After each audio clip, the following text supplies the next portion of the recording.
knowledge of languages is a doorway to wisdom.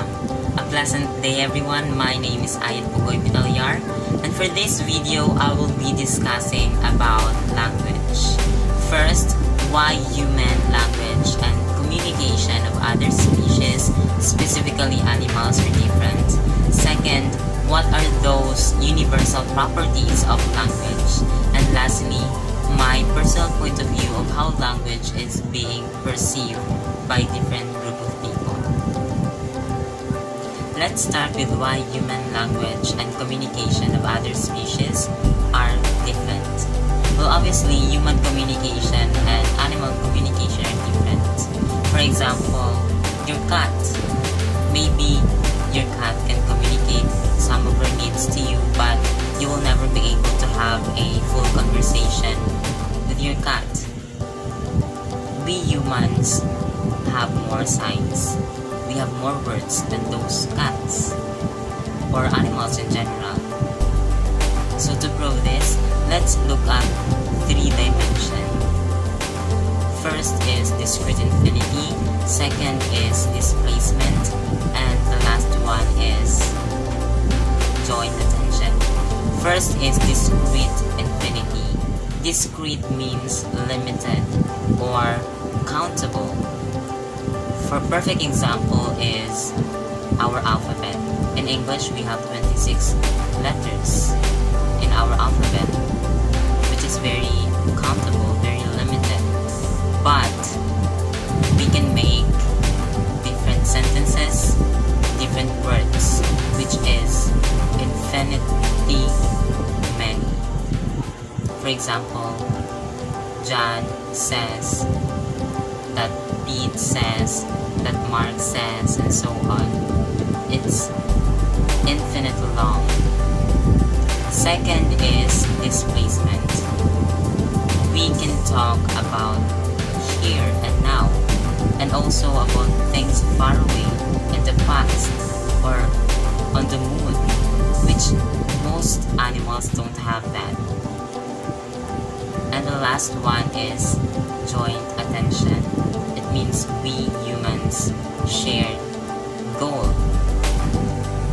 We can work as a team.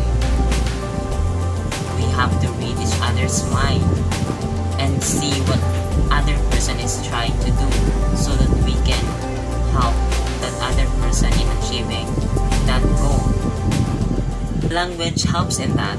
Language is cooperative. But for animals, it is very different. Animals can look at the same thing, but they don't work together in this very complicated way in which we humans can do so. Let's proceed to our next topic, which is the different properties of language. First is modularity. When we say modularity from the word module, it means that language is a modular system. We people can interpret, we can produce language through subsystems. For example, these important subsystems are phonetics, phonology, morphology, semantics, syntax, and so on. Another property of language is constituency. Constituency means language has constituents. For example, from this particular sentence, Anne is beautiful. Beautiful is an adjective, right? That is a constituent that we can replace. We can replace it into smart, strong, good listener. So we can say, Anne is smart, Anne is good listener, Anne is, or anything you want to replace as long as it's an adjective. And also from the noun Anne, we can replace it into pronoun she. So instead of Anne, we can replace it into she. Like we can say, she is beautiful, she is smart, she is strong. Moreover, complete constituents can be moved, and that we can apply passive and active voice. Are you familiar with passive and active voice? example, Ayan loves his students. It is an active voice. And then we can transform that into passive, which is the students are loved by Ayan. So that's how we interchange constituents. Remember, constituents can be replaced by other constituents. So the next property of language is recursion. It means that making infinitely long sentences hypothetically possible. So it allows constituents of languages to be recursive. For example, the simple sentence, she's beautiful. We can make that into longer sentences. For example, she is beautiful and smart and strong and good listener and so on. The other property of language is discreteness.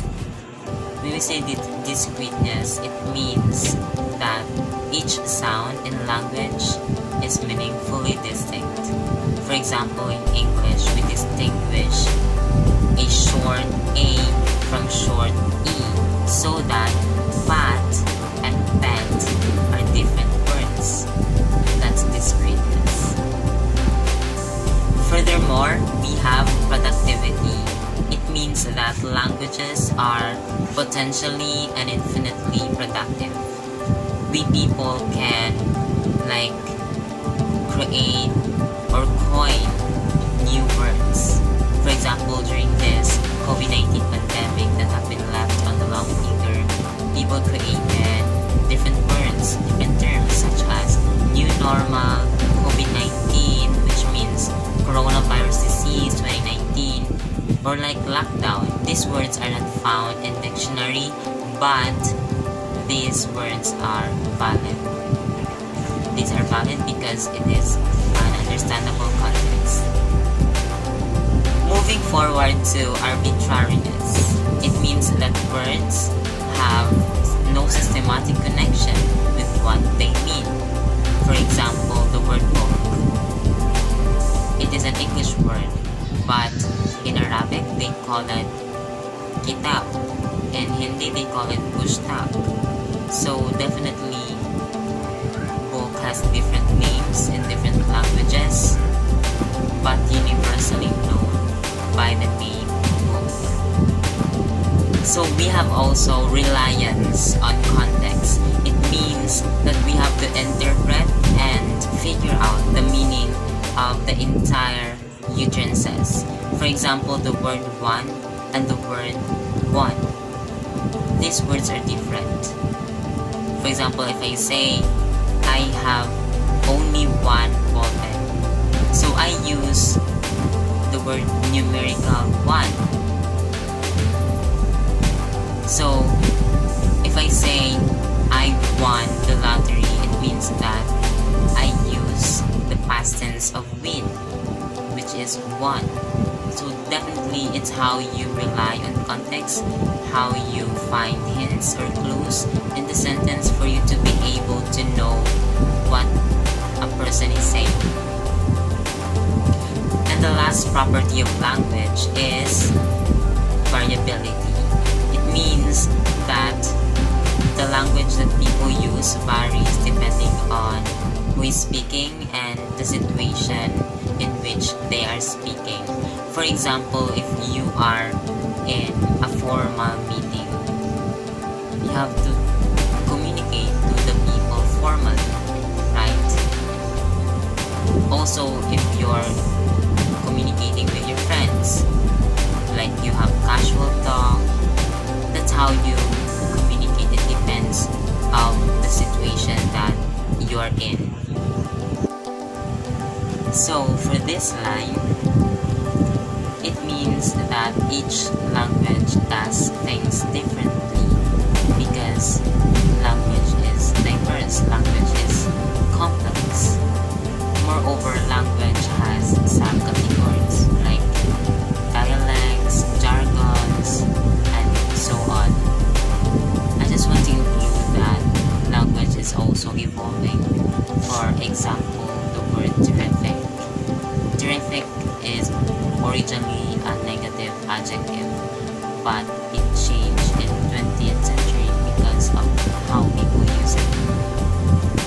other hand, for this statement, I definitely agree because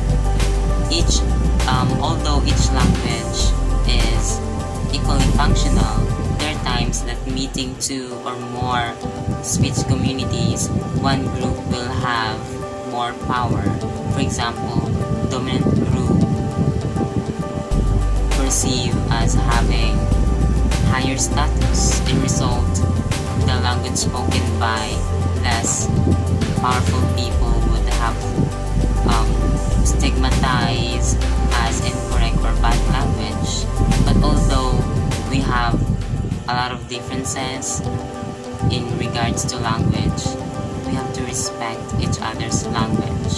We have to respect